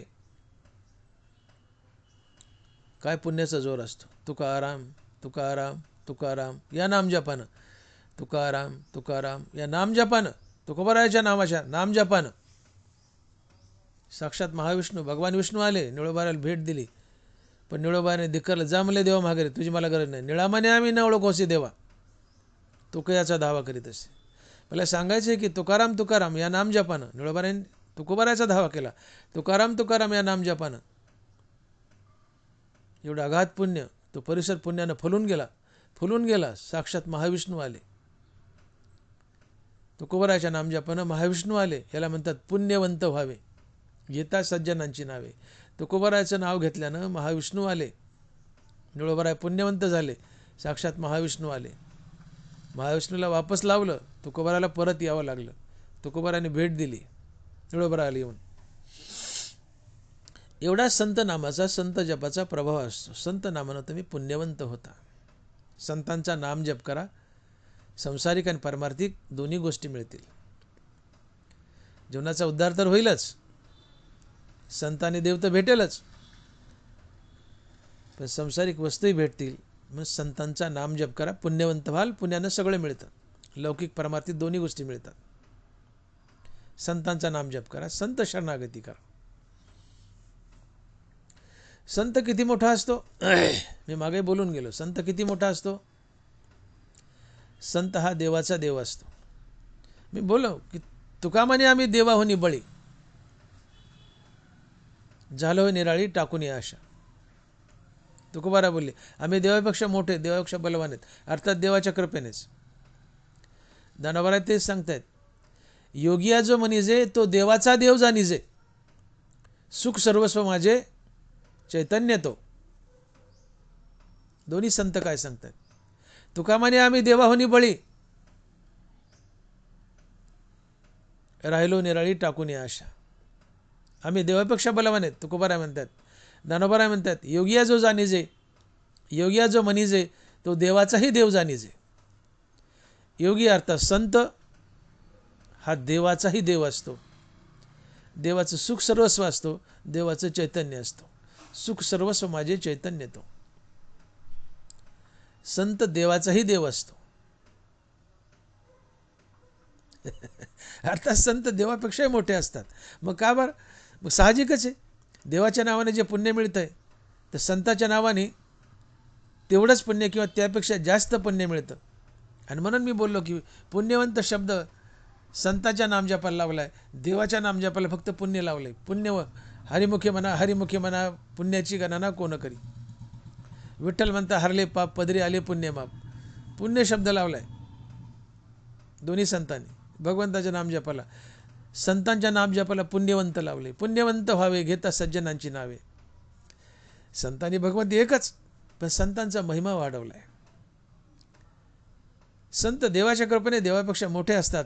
आणि माझे संत माझ्यापेक्षा मोठे आहेत हे कानावर पडलं देवाचे की देवाला आनंद होतो. ती देवाचीच इच्छा आहे की माझे संत माझ्यापेक्षा मोठे असावेत आणि लोकांनी म्हणावं. ते देवाला आवडतं. मोठी मजा आहे. संत हा भगवंताची या विश्वातील सर्वात आवडती वस्तू आहे. सर्वात आवडती वस्तू आहे. मोठी मौज आहे. एकदा वैकुंठामध्ये लक्ष्मी मातेने भगवंताला प्रश्न केला. लक्ष्मी माता देवाचे पाय चुपीत बसल्या होत्या नारायणाचे, आणि सहज प्रश्न केला. नवरा बायकोच्या गप्पा असतात तसं. माता म्हणाली, देवा तुमची या विश्वातील सर्वात आवडती वस्तू काय हो? आता देव म्हणले, बरं झालं संधी चालून आली. देवाला नारदाचा गर्भहरण करायचा होता. देवाला नारदाचा गर्भहरण करायचा होता, कारण नारद भूषणात आले की माझ्या एवढा भक्त कोणीच नाही म्हणले नारायणाचा. असा त्यांना गर्व झाला नारदाला की मी देवाचा नारायणाचा सगळ्यात मोठा भक्त आहे. मग देव म्हणाले आपल्याला नारदाचा गर्भहरण करायचा आहे, संधी चालून आली. लक्ष्मीला म्हणाले देव की लक्ष्मी आज आपल्याला घाई जरा, तुला 4-2 दिवसांनी मी सांगेल की या जगात माझी सगळ्यात प्रिय वस्तू काय आहे. लक्ष्मी माता म्हणाली ठीक आहे देवा, सांगा तुमच्या सवडीने. देवाने एक लीला रचली. दरवाजामध्ये एक रजिस्टर ठेवलं, त्या रजिस्टरमध्ये भक्ताची यादी लिहून ठेवली. एक दिवशी नारद महर्षी भ्रमण करत करत करत वैकुंठात गेले आणि नारायण नारायण करत करत महाद्वारात प्रवेश करत असताना एक रजिस्टर दिसलं. कधी नाही आज रजिस्टर कसं काय, कुतूहल वाटलं. गेले रजिस्टर उघडलं, पाहतायत त्या रजिस्टरमध्ये भक्तांची यादी. आणि त्या रजिस्टरमध्ये नारदाचं नंबर 1ला नाव. अजून गर्व चढला. आणि सगळ्यात शेवटी मारुतीरायाचं नाव. नारद फुगले. अजून आत गेले नारायण नारायण करत. म्हणले देवा कधी नाही ते आज दारात एक महाद्वारात रजिस्टर पाहिलं म्हटले, आणि त्यात भक्तांची यादी. ठीक आहे म्हणले, नंबर 1ला माझं नाव आहे ते असायलाच पाहिजे म्हणले, कारण मी आहेच मोठा भक्त. फुगले नारद, अहंकार झाला. असायलाच पाहिजे म्हणले, मी नंबर 1ला आहे. पण मारुती म्हणले निवळच बढती पास केला म्हणले 35%. सगळ्यात शेवटी मारुती, तो सुद्धा थोडाफार बरा भक्त आहे म्हणले, पण एवढ्या खाली का ठेवला म्हणले देवा. नारायण हसले. आपल्या बन्यानाच्या खिशातून कोपरीतून देवाने एक डायरी काढली. म्हणले नारद ही डायरी वाचा. नारदाने डायरी उघडली. पाहता तर त्या डायरीत बी भक्ताचीच यादी, पण या डायरीत नंबर 1ला मारुती आणि सगळ्या शेवटी नारद. नारद हापकले. म्हणले देवा कसं काय. बाहेर रजिस्टर त्यात भक्ताची यादी, 8 डायरी त्यातही भक्ताची यादी. पण बाहेरच्या रजिस्टरमध्ये नंबर 1ला नारदाचं म्हणजे माझं नाव आणि सगळ्यात शेवटी मारुती. आणि या डायरीत नंबर 1ला मारुती आणि सगळ्यात शेवटी नारद. देवा असं का बरं? म्हणजे नारदा ऐका, जे माझं ध्यान करतात त्यांची नावं बाहेरच्या रजिस्टरमध्ये आहेत. जे माझं ध्यान करतात त्यांची नावं बाहेरच्या रजिस्टरमध्ये आहेत.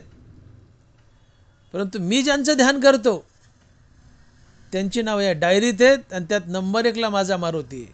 नंबर 1ला माझा मारुती, तयाचे आम्ही करू ध्यान, तो आमचे देवता अर्चन, किंबहुना समाधान तो मिळे ते.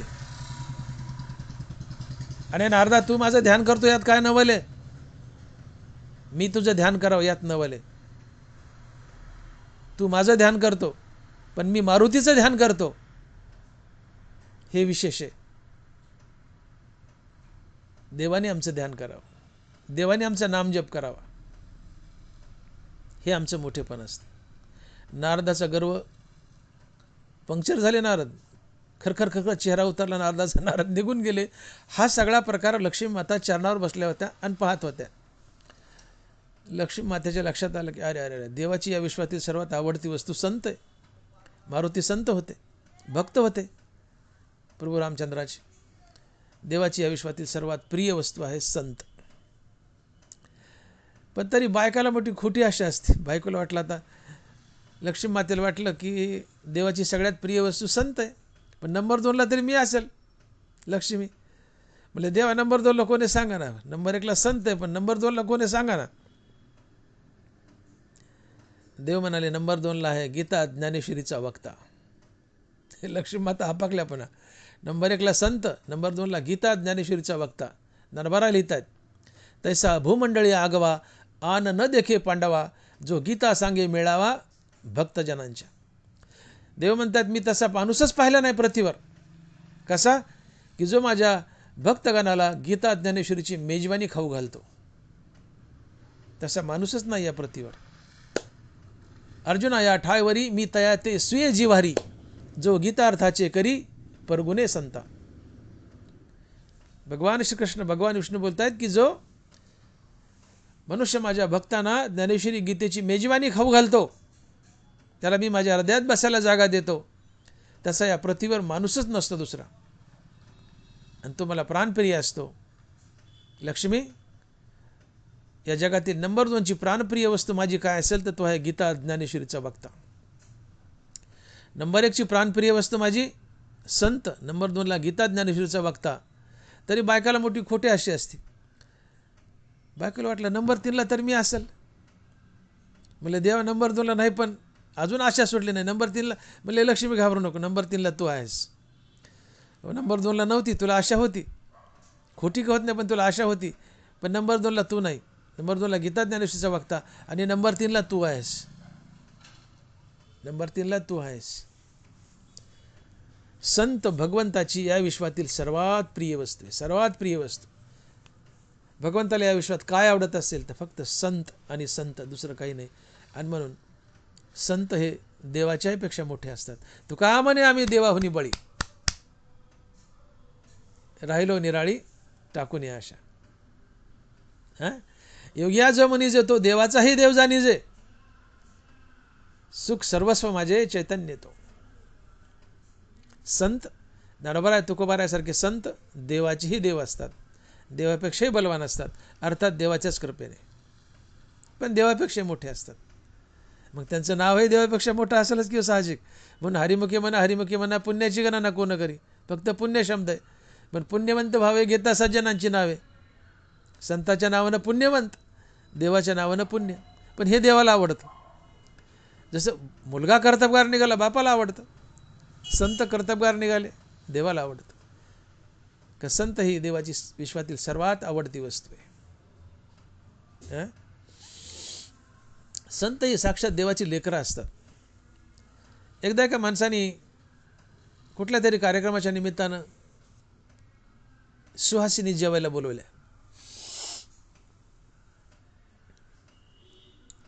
सात सुहासिनी घरी कार्यक्रम होता, बायकाचा बोलवल्या 7 सुवासिनी. आता सुहासिनबाई जेवायला निघाली म्हणल्या सोबत लेकरू येईलच की हो, लेकरू मागं लागतंच, लेकरू किंवा नातरुंड आजीच्या मागं लागतंच. बायका लेकरं घेऊन आल्या, जेवायला बसलं. जेवायला बसायच्या आधी त्या बाईला चुडी बांगडी साडी काय काय करायचं भारी भारी साड्या घेतल्या. त्या बाईला खूप मोठा हायर केला, भारी भारी साड्या दिल्या. आधी चुडी बांगडी केली, भारी साड्या दिल्या आणि नंतर जेवायला बसवलं. 7 बाया, 7ला नाट्या नेसवल्या, साड्या नेसवल्या, चुडी बांगडी केली आणि पुन्हा जेवायला बसवलं. जेवायला बसले ते लेकरं ताटात बसले आईसोबत. पण ते माणूस आणि बाई जरा विचित्र स्वभावाचे होते. त्याने ते लेकरं उठवले, चला निघा म्हणले बाहेर, फक्त सुवासिनी बाईलाच जेवण आहे. लेकरं हाकलले आणि लेकरं हाकलले म्हणले जेवण मावशी, जेवण मावशी. आता कुठल्याही बाईला तिचं लेकरू हाकलून दिल्यावर तिच्या नड्यातून गळ्यातून घास खाली उतरेल का? आणि वरून विचारलेत बऱ्यात का नाट्या, बऱ्यात का बांगड्या. त्या मनात म्हणले असेल तुझ्या बांगड्याला साड्याला काडी लावून आमचे लेकरं हाकललेस तू, आम्हाला कसं कसं गिळेल घास आणि तुझ्या साड्याचं करायचं काय आम्हाला, आमचे लेकरं ताटावून हाकललेस. कुठल्या आईला ताटावरचं लेकरू हाकवलं, कुठल्या आईला ताटावरचं लेकरू हाकललं आणि त्या आईला जीव म्हणलं तर तिला आवडत नाही, तिला घास गिळत नाही, घास गोड लागत नाही. काय तर आईची आयुष्यातील प्राणप्रिय वस्तू काय असेल तर तिचं बाळ असते. तसं भगवंताची आयुष्यातील प्राणप्रिय वस्तू काय तर ते संत आहेत. देवाला संताशिवाय काय आवडत नाही. देवाला संताचं वेड आहे. वेडा झाला लालचावला भक्तीला, वैकुंठ सोडणे संत सदनी राहिला. देवाला आवडतं काय तर फक्त संत आवडतं, बाकी काही नाही. थोर प्रेमाचा भुकेला हाची दुष्काळ तयाला. मग त्याची भूक, त्याला फक्त भूक आहे प्रेमाची, आणि त्याची प्रेमाची भूक जर कोण मिटवीत असेल तर ते फक्त संत मिटवतात. आणि मग आपली भूक जर दैनंदिन जीवनात कोणी मिटवलं तर ती व्यक्ती आपल्याला आवडते. मग देवाची भूक प्रेमाची, मग देवाची प्रेमाची भूक फक्त संत मिटवतात नामजपानं. म्हणून देवाला संत प्राणप्रिय आहेत. थोर प्रेमाचा भुकेला हाची दुष्काळ तयाला. प्रेमळाचे साकड आमचे घरी, ते साकडं दूर करतात, दुष्काळ दूर करतात प्रेमाचा. की देवाच्या घरी दुष्काळ आहे, कशाचा? प्रेमाचा. तो दुष्काळ नाहीसे करतात संत. कशाने? नामजप घेऊन देवाला प्रसन्न करतात. आणि मग संत देवाचे सर्वात प्राणप्रिय आहेत, सर्वात प्राणप्रिय आहेत. आणि म्हणून देव संतांना आपल्यापेक्षा मोठं मानतो. देवाच्या कृपेने संत देवापेक्षा मोठे असतात. आणि म्हणून संताची पूजा न करता देवाची पूजा केली तर देवाला लाथा हाणल्यागत दुःख होतं.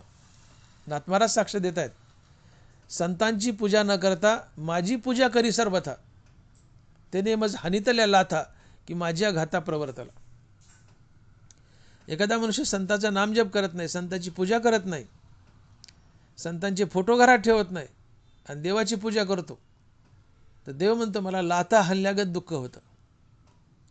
संत पूजा न करिता माझी पूजा करी सर्वथा, त्याने मज हानितल्या लाथा की माझी या घाता प्रवर्तला. संतांची पूजा करायची नाही, फक्त माझीच पूजा करायची तर त्याने मला किती दुःख होतं तर मला लाथाने हाणल्यागत दुःख होतं, माझा घात केल्यासारखं वाटतं. तात्पर्य देवाला हे सांगायचं आहे, पांडुरंगाला हे सांगायचं आहे की आधी संताला भजा मग मला भजा, किंवा संताला भजला ते माझंच भजन आहे, ते मला पोहोचतं. संतांनी भगवंत दोघालाही भजा, पण प्रामुख्याने आधी संताला भजा, कारण देवाला ते आवडतं. संत पूजेने देव तुमच्यावर लवकर प्रसन्न होतो. तुम्ही देवाची पूजा केल्यावर देव प्रसन्न होतो, पण उशिरा. पण संत पूजा केली तर देव लवकर प्रसन्न होतो आणि तुम्ही पुण्यवंत होता. आणि म्हणून पुण्यवंत व्हावे गीता सज्जनांची नावे. वर्षश्राद्ध आणि पुण्यतिथी यात काय फरक आहे माहिती आहे तुम्हाला?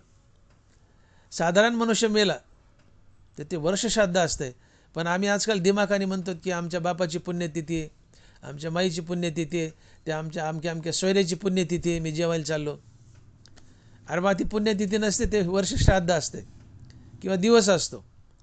साधारण जीवाचं वर्षश्राद्ध किंवा दिवस असतो. संतांची पुण्यतिथी असते. ज्या तिथीला मनुष्य मेलाय ते वर्षश्राद्ध, ज्या तिथीला संतांनी देह ठेवलाय ती पुण्यतिथी. पण साधारण जीवाची पुण्यतिथी कधीच नसते.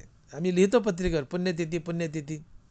पुण्यतिथी या शब्दाचा अर्थ होतो की ज्या तिथीच्या दिवशी संतांना देव ठेवला आहे त्या दिवशी आम्ही संतांचा नामजप केला तर आम्हाला अगाध पुण्य मिळतं, म्हणून ती पुण्यतिथी.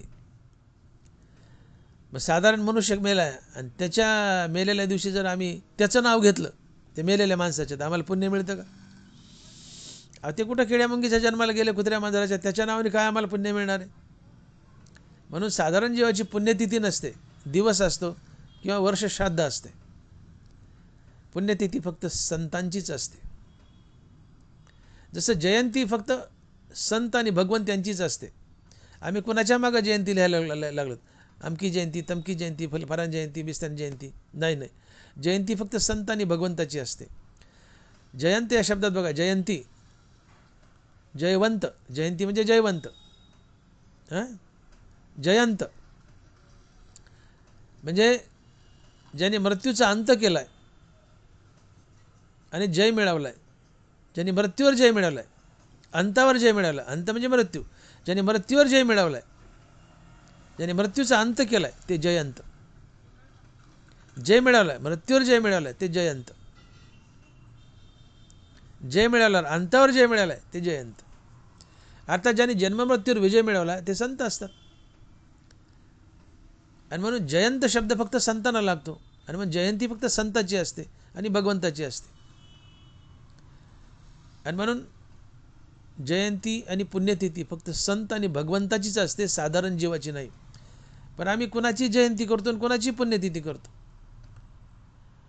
म्हणून जयंती आणि पुण्यतिथी, जयंती संत आणि भगवंत या दोघांची असते, पुण्यतिथी फक्त संतांची असते. आणि जयंती आणि पुण्यतिथी साधारण जीवाची नसतेच, नसतेच. तो कुणी असो, नसतेच.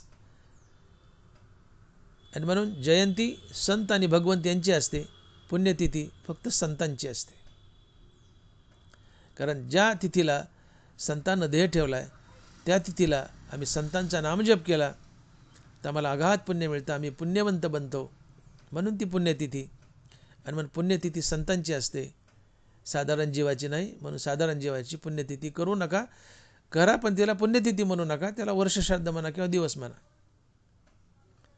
आणि म्हणून संतांना ज्या तिथीला देह ठेवला आहे, वैकुंठ गमन केलं आहे, ज्या तिथीला देह ठेवला आहे ती तिथी पुण्यतिथी असते.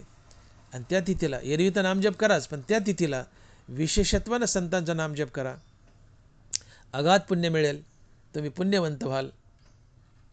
आणि म्हणून सज्जनांच्या अर्थात संतांच्या नामाने तुम्ही पुण्यवंत होता. म्हणतो तुकोबारा म्हणतात की पुण्यवंत व्हावे घेता सज्जनांची नावे. सज्जनाचा अर्थात संतांचा नामजप करा, तुम्ही पुण्यवंत व्हाल. पुण्यानं लौकिक आणि पारमार्थिक दोन्ही मधली प्रत्येक गोष्ट तुम्हाला प्राप्त होते. पुण्यानं द्रष्टावर विजय मिळतो. पुण्यानं संसारातल्या वस्तू तर मिळतातच, नशीब तर घडतंच, पण परमार्थातलेही आत्मज्ञान, संत, भगवंत या सगळ्या गोष्टी तुम्हाला मिळतात. द्रष्टावर विजय मिळता येतो. द्रष्ट म्हणजे संसारात दिसणाऱ्या वस्तूवर विजय, अद्रष्ट म्हणजे न दिसणारा देव मिळवणं, तो अद्रष्टावर विजय. पुण्यानं तुम्ही द्रष्टावर विजय मिळू शकता. अर्थात लौकिक आणि पारमार्थिक दोन्ही गोष्टी विजय मिळतात. दोन्ही गोष्टी तुम्हाला मिळतात. लौकिक वस्तू मिळतात संसारातल्या आणि परमार्थात देवही भेटतो. आणि म्हणून पुण्याची गरज आहे. पुण्य कॅश आहे, पुण्य चलन आहे. कॅश चलन पैसा असल्याशिवाय काही मिळत नाही संसारात. तसं पुण्य हे चलन आहे. पुण्य पदरी बांधा, पुण्य प्राप्त करा. लौकिक आणि परमार्थिक दोन्ही गोष्टीत विजय मिळेल. संसारात बरकत येईल, परमार्थात देवही भेटेल, संतही भेटतील. आणि म्हणून सातत्याने संतांच्या नामाचा जाप करा. ज्ञानदेव तुकाराम या नामाचा टाहो फोडा. ज्ञानदेव तुकारामाचा सारखा जाप करा. फायदा काय? तर पुण्यवंत व्हाल. अर्थात संतांच्या नामजपानं तुम्ही पुण्यवंत होता, हा संतांच्या नामजपाचा पहिला फायदा. आणि संतांच्या नामजपाचा दुसरा काय फायदा होतो हे अभंगाच्या दुसऱ्या चरणात. आणि महाराज लिहितात, नेघे माझी वाचा तुटी महालाभ फुकासाठी. नेघे माझी वाचा तुटी महालाभ फुकासाठी. तुकोबाराय अभंगाच्या दुसऱ्या चरणात म्हणतात की संतांच्या नामजपानं तुम्हाला महालाभ होतो आणि तो फुकटात होतो. संतांची नावं घेतली, संतांच्या नामजप केला तर काय काय फायदे होतात, या चारही चरणात 4 फायदे सांगितले. तुम्ही संतांचा नामजप केला, तुम्ही संतांचा नामजप केला तर काय काय फायदे होतात, चारही चरणात सांगितले 4 फायदे. तर पहिल्या चरणात संतांच्या नामजपानं तुम्हाला काय फायदा होतो, तर तुम्ही पुण्यवंत होता. हा पहिला फायदा पहिल्या चरणात सांगितला की संतांचा नामजप केलं तर काय फायदा आहे, तुम्ही पुण्यवंत होता. हा पहिला फायदा पहिल्या चरणात. दुसरा फायदा, संतांच्या नामजपानं तुम्हाला पुण्य मिळाले. या पुण्यानं अर्थात संतांच्या नामजपानं तुम्हाला काय फायदा आहे दुसऱ्या चरणात, तर तुम्हाला महालाभ होतो आणि तो फुकटात होतो. महालाभ होतो आणि तो फुकटात होतो. आता महालाभ काय, महालाभ काय? तुकोबाराज म्हणतात संत दर्शनी हा लाभ पद्मनाभ जोडीला. संत दर्शनी हा लाभ पद्मनाभ जोडीला. पद्मनाभाची प्राप्ती हा महालाभ आहे. पांडुरंगाची प्राप्ती हा महालाभ आहे. हे तो एक संताठाई लाभ पायी उत्तम. संतांचा नामजप केला, संतांच्या पायावर डोकं ठेवलं तर पहिला फायदा, तुम्ही पुण्यवंत होता आणि या पुण्याच्या बळावर संत नामजपानं आणि या पुण्याच्या बळावर तुम्ही संतच बनता, पांडुरंग बनता, मुक्त होता. आणि हा महालाभ असतो.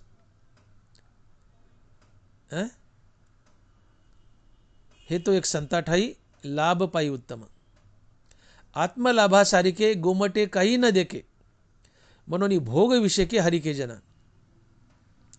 या जगात सगळ्यात गोमटं काय, तर आत्मलाभ आहे. आत्मलाभासारिखे गोमटे काही न देखे.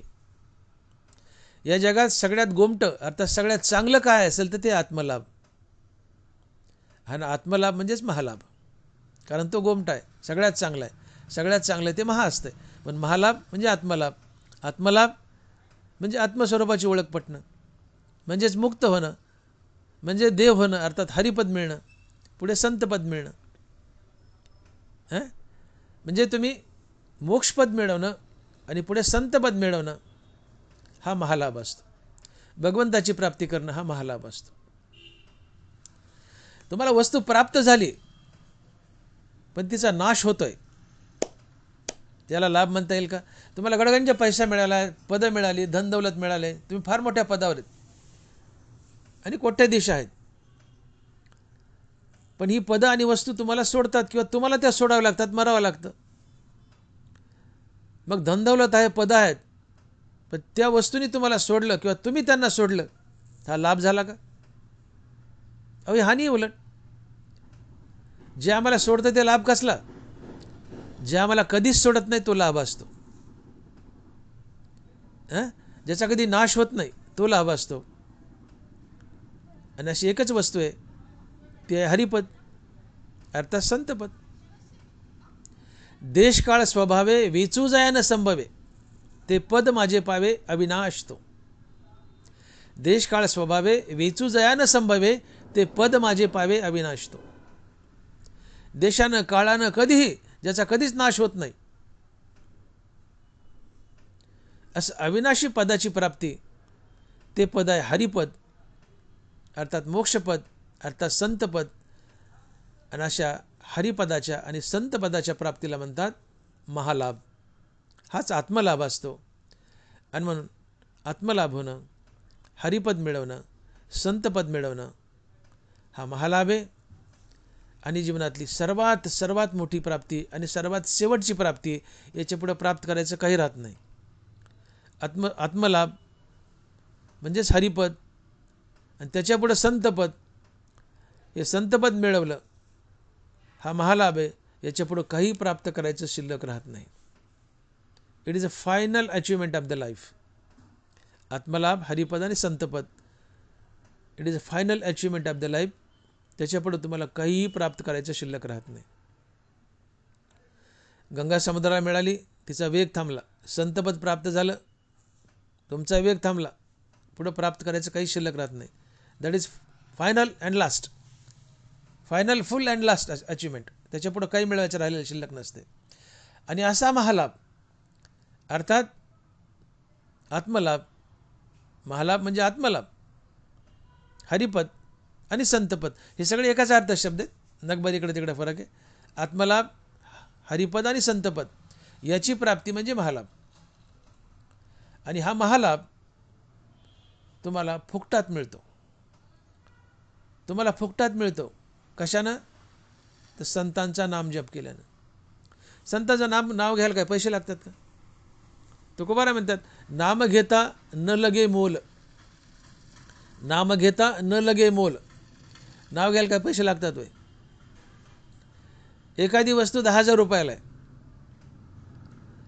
10,000 रुपयाला एखादी वस्तू आहे आणि ती तुम्हाला 100 रुपयात मिळायला लागली तर त्याच्यावर उडी पडेल की हो? म्हणजे 10,000ची वस्तू, चांगली स्टँडर्ड वस्तू आहे, ब्रँडेड, 10,000ची, आणि एखादा मनुष्य 100त द्यायला आहे.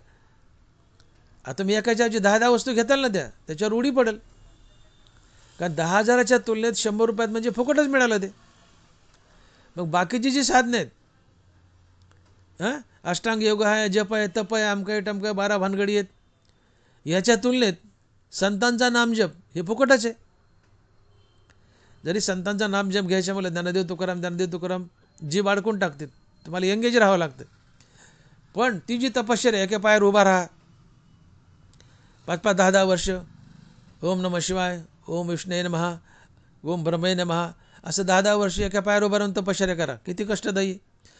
त्या कष्टाच्या तुलनेत जिभेनं ज्ञानदेव तुकाराम नुसतं म्हणणं म्हणजे फुकटच घेऊ. आणि म्हणून नेघे माझी वाचा तुटी, महालाभ फुकासाठी. महाराज म्हणतात की माझी वाचा थांबत नाही, नित्य संतांचा नामजप करते. तुकोबाराय म्हणतात, माझी वाचा ज्ञानेश्वर माऊली असं सारखा नामजप करते, न थांबता अखंड नामजप चालू आहे. ज्ञानेश्वर माऊली असं तुकोबाराय म्हणतात की मी ज्ञानेश्वर माऊली असा संतांचा जप करतोय. तर याने फायदा काय मला? तर महालाभ होतो. कशाचा? तर मोक्ष मिळतो, हरिपद मिळतं, संतपद मिळतं, आणि अर्थात ते फुकटात मिळतं. का? तर ज्ञानेश्वर माऊली म्हणायला मला काय कष्ट पडतात? तपश्चर्या करण्याला जे कष्ट पडतात त्या कष्टाच्या तुलनेत ज्ञानेश्वर माऊली म्हणणं म्हणजे कष्टरहित आहे. 10,000ची वस्तू 100त मिळाली तर 10,000च्या तुलनेत 100त फुकटच मिळाली. तर तपश्चर्यात जे कष्ट आहे त्या कष्टाच्या तुलनेत ज्ञानोबरायचा जाप करणं म्हणजे कष्टच नाही आहे, म्हणजे फुकटात मिळाली. आणि म्हणून संतांचा नामजप केल्याने तुम्ही पुण्यवंत होता. आणि संतांचा नामजप करण्यात काहीच कष्ट लागत नाहीत. आणि बिना कष्टाचं फुकटात तुम्हाला जगातलं, विश्वातलं सगळ्यात मोठं पद, सगळ्यात मोठा लाभ, कोणता लाभ? महालाभ. सगळ्यात मोठा लाभ महालाभ, असा आत्मलाभ, हरिपद अर्थात संतपद मिळतं. अर्थात तुम्ही मुक्त होता. आणि म्हणून संतांचं नामजप सारखं करा. दुसरा फायदा का? तर संतांच्या नामजपानं तुम्ही मुक्त होता, संतच होता, देव होता. आणि हेच महाराज अभंगाच्या दुसऱ्या चरणात सांगतात की नेघे माझी वाचा तुटी, महालाभ फुकासाठी. नेघे माझी वाचा तुटी, महालाभ फुकासाठी. हा महालाभ होतो संतांच्या नामजपानं. पण संतांचं नामजप जर अवसापूनवाला केलं, अमावस्याला ज्ञानदेव आणि पुनवेला तुकाराम, अमावस्याला ज्ञानदेव, पुनवेला तुकाराम, यांनी महालाभ होत नाही. नॉनस्टॉप ज्ञानदेव तुकाराम हा जप असावा. व अवसापूनवाला घेतलं, उठताना गुडघा दुखलं तर विठ्ठला, त्याला काही अर्थ नाही. नॉनस्टॉप नामजप असावा, नॉनस्टॉप संत जप असावा. आणि म्हणून तुकोबाराय म्हणतात की गोविंद गोविंद मना लागली छंद. तुका म्हणे करा आयुष्याचे मोल, नका विचू बोल नामे विन. आता बोलण्याची नाही देवाविन काही. हकारोनी सांगे तुका नाम घेतल्याविन राहू नका. आता बोलण्याची नाही देवाविन काही. असं जीवन व्हावं. वाचेल तर ज्ञानेश्वरी, वाचेल तर गाथा, बोलेल तर रामकृष्ण हरी, बोलेल तर ज्ञानदेव तुकाराम. असा पिंड बनावा माणसाचा. वाचेल तर ज्ञानेश्वरी गाथा, बोलेल तर विठ्ठल विठ्ठल ज्ञानदेव तुकाराम. असं जीवन बनावं. तुम्हाला फुकटात महालाभ होतो, अर्थात आत्मलाभ होतो, हरिपद मिळतं, संतपद मिळतं. आणि हे फुकटात मिळतंय. फुकटात मिळतंय. काय कष्ट आहेत त्यामध्ये? जिभेला सुद्धा कष्ट द्यायची गरज नाही. तो मानसिक जप करा ना, मनातल्या मनात ज्ञानदेव तुकाराम, ज्ञानदेव तुकाराम, जय जय रामकृष्ण हरी, मनातल्या मनात म्हणा ना. काय कष्ट आहेत त्यात? म्हणजे फुकटच आहे. आणि म्हणून महाराज म्हणतात की माझी वाचा क्षणभरही थांबत नाही, सारखा भगवंताचा आणि संतांचा नाम जप करते. सारखा भगवंताचा आणि संतांचा नाम जप करते. आणि त्यामुळे सारखा संतांचा नाम जप केल्यामुळे मला अगाध पुण्य मिळतंय. या पुण्यामुळं मला पुन्हा भगवंत आणि संतांचं नाम आवडीने घ्यावं वाटतंय. नाम आवडीने घेतलं की पुन्हा पुण्य मिळतंय. पुण्य मिळालं की या पुण्यामुळं पुन्हा भगवंत आणि संतांचं नाम अजून आवडीने घ्यावं वाटतंय. या नामाने पुन्हा अजून पुण्य मिळतंय. हे रहाटगाडगं, ही व्हिसियस सायकल चालूच आहे म्हटले. आणि असं करून माझ्याजवळ एवढं अगाध पुण्य होतं, एवढं अगाध पुण्य जमा झालं. मी एवढा पुण्यवंत झालो की त्या पुण्याच्या बळावर मला महालाभ झाला, अर्थात मला आत्मलाभ झाला. मी आत्मस्वरूप झालो, आत्मस्वरूपाची ओळख पटली, आत्मस्वरूपात विलीन झालो, अद्वैतात गेलो, अर्थात मला आत्मलाभ झाला. अर्थात मला हरिपद आणि संतपद मिळालं. आणि ते फुकटात मिळालं, काही कष्ट न पडतं. आणि मग जसं आपण म्हणतो की पैशावाल्याकडेच पैसा येतो, तशी हरिनामाची गत आहे. पैशावाल्याने कुठं पैसा इन्व्हेस्ट केला तर त्याला लागून पुन्हा नफा आणि पुन्हा पैसा येतो. पैशावाल्याकडेच पैसा येतो. तसं पुण्यवानाकडेच पुण्य येतं, पुण्यवानाकडेच देव येतो. पुण्य आहे त्याच्या बळावर तुमच्या तोंडात नाव आलं, नाव घेतलं पुन्हा पुण्य जीवनात आलं. या पुण्याच्या बळावर पुन्हा नामाची गोडी, या नामामुळे पुन्हा पुण्य, पुण्यामुळे पुन्हा देवाची नामाची आवड, या नामामुळे पुन्हा पुण्य, पुण्यामुळे पुन्हा नाम, नामामुळे पुन्हा पुण्य. एवढं पुण्य जमा होतं, एवढं पुण्य जमा होतं. काय झालं? पुण्यवानाकडेच पुण्य आलं, पुण्यवानाकडेच पुण्य आलं. आणि म्हणून नेघे माझी वाचा तुटी, तुटी होऊ द्यायची नाही. सारखा संत आणि भगवंताच्या नामाचा जाप करा, त्यांनी तुम्हाला पुण्य, पुण्याने पुन्हा संत आणि भगवंताच्या नामाची गोडी, पुन्हा नाम, पुन्हा त्या नामाने पुण्य, पुण्याने पुन्हा संत भगवंत यांच्या नामाची गोडी, त्या नामाने पुन्हा पुण्य. आणि शेवटी मग तुम्ही पुण्यवंत होता. पुण्याचा साठा जसा समुद्रात साठा आहे पाण्याचा, तसा अगाध पुण्याचा साठा, तिथं जलाशयाचा साठा, इथं पुण्याचा साठा. आणि हे फुकटात मिळाले पुण्य. मनातल्या मनात नाम घ्यायला काय लागतं? आणि मग या पुण्याने काय चमत्कार केला, मला काय मिळून दिलं? नॉनस्टॉप नाम घेतल्याने माझी वाचा तुटी घेत नाही, थांबतच नाही. सारखं ज्ञानेश्वर माऊली, ज्ञानेश्वर माऊली म्हणते आणि विठ्ठल विठ्ठल म्हणते. फायदा काय? तर महालाभ, अर्थात आत्मलाभ, हरिपद, संतपदाची प्राप्ती. आणि ते फुकटात, काही कष्ट पडत नाही. आणि म्हणून आपणही शाने व्हा.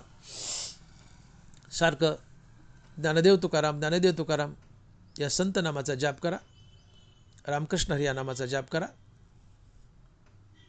आपण पुण्यवंत व्हाल. आणि पुण्यवंत झाले की तुम्हाला महालाभ होईल, अर्थात आत्मलाभ होईल, हरिपद मिळेल, संतपद मिळेल, जीवन धन्य होईल, जीवनाचं सार्थक होईल. आणि हे आत्मलाभ, हरिपद, संतपद जीवनातली सर्वात मोठी आणि सर्वात शेवटची प्राप्ती असते.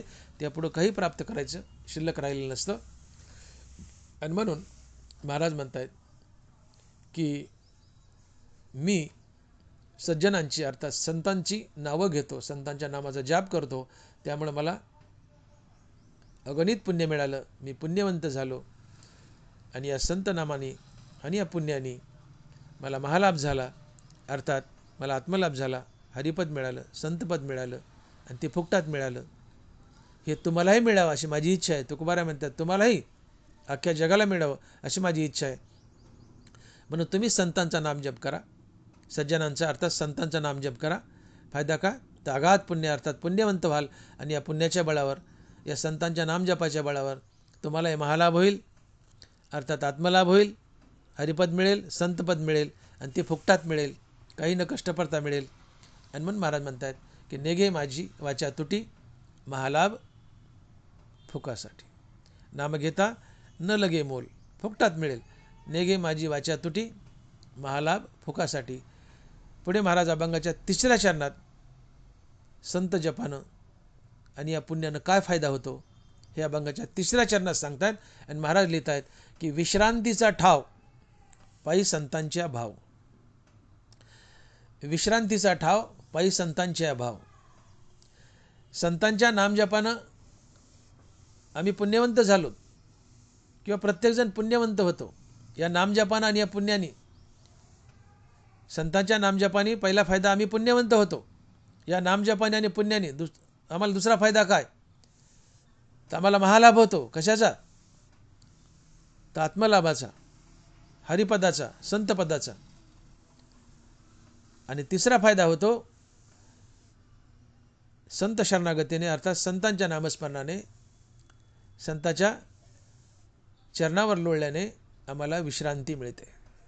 संतांच्या नामजपाने, संतांच्या चरणस्पर्शाने किंवा संतांच्या पायावर नुसता भाव ठेवल्याने आम्हाला विश्रांती मिळते. विश्रांती मिळते. ज्ञानोबाराय सांगतात की तुम्हाला विश्रांती हवी असेल तर काय करा. माऊली लिहित आहेत, श्लोकाक्षर द्राक्षलता मांडव झाली आहे गीता, संसार पथ श्रांता विसवावया.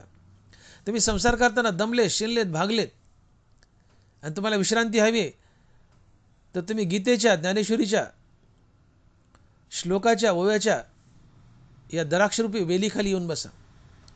गीतेचे श्लोक, ज्ञानेश्वरीच्या ओव्या ह्या द्राक्षाच्या वेली आहेत. या वेलीने मांडव केला, या मांडवाने गार सावली दिली, या मांडवाखाली येऊन बसा. श्लोकाक्षर द्राक्षलता मांडव झाली आहे गीता, संसार पथ शांता विसवाव्या. हे गीतेचे श्लोक, ज्ञानेश्वरीच्या ओव्या हेच द्राक्षाच्या वेली यांनी मांडव केलाय.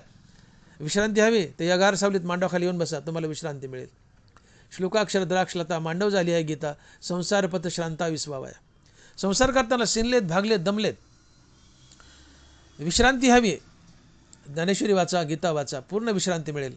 संतांचा नाम जप करा, पूर्ण विश्रांती मिळेल. देवाचा नाम जप करा, पूर्ण विश्रांती मिळेल. संतांच्या चरणावर लोळा, संतांच्या चरणावर विश्वास ठेवा, पूर्ण विश्रांती मिळेल. तुकोबाराय हेच सांगतात, विश्रांतीचा ठाव पायी संतांच्या भाव. एका संताशिवाय काही न आवडणं, एका देवाशिवाय काही न आवडणं हा भाव असतो, हा शुद्ध भाव असतो. अशा शुद्ध भावना देव भेटतो. तुका म्हणे भाव जवळी धरून आणि देव. आणि असा संतांच्या ठिकाणी ठेवलेला भाव तुम्हाला देवाची प्राप्ती करून देतो, तुम्हाला देवच बनवतो आणि तुम्हाला विश्रांतीही देतो. काही न आवडणं, फक्त देवाचं नावच आवडणं हा भाव असतो, हा शुद्ध भाव असतो. काही न आवडणं, फक्त संतांचं नामच आवडणं हा शुद्ध भाव असतो. आणि शुद्ध ज्याचा भाव झाला दुरी नाही देव त्याला. मुक्ताबाई. तुका म्हणे भाव जवळी धरून आणि देव. म्हणून भगवंताच्या, संतांच्या चरणावर भाव ठेवा. हा भाव ठेवणं म्हणजे काही न आवडणं, फक्त भगवंताचं नाम आवडणं हा शुद्ध भाव आहे. काही न आवडणं, फक्त संतांचं नाम आवडणं हा शुद्ध भाव आहे.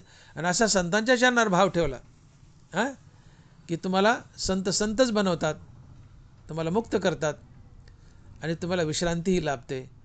म्हणून संतांचा नामजप करा, संतांच्या चरणावर भाव ठेवा, तुम्हाला विश्रांती मिळेल. संसारात पडलेलं कष्ट निघून जाईल. हा तिसरा फायदा आहे संत नामजपाचा, सज्जनांच्या नामजपाचा. आणि शेवटी तुकोबाराय अभंगाच्या 4थ्या चरणात 4था फायदा सांगतात. आणि महाराज लिहितात की तुका म्हणे पापे जाती संतांच्या जपे. तुका म्हणे पापे जाती संतांच्या जपे. तुम्ही संतांचा नामजप करा, तुम्ही संतांचा नामजप करा. 4था फायदा काय होईल की तुमचं खरडून पाप निघून जाईल, तुमचं पाप निघून जाईल.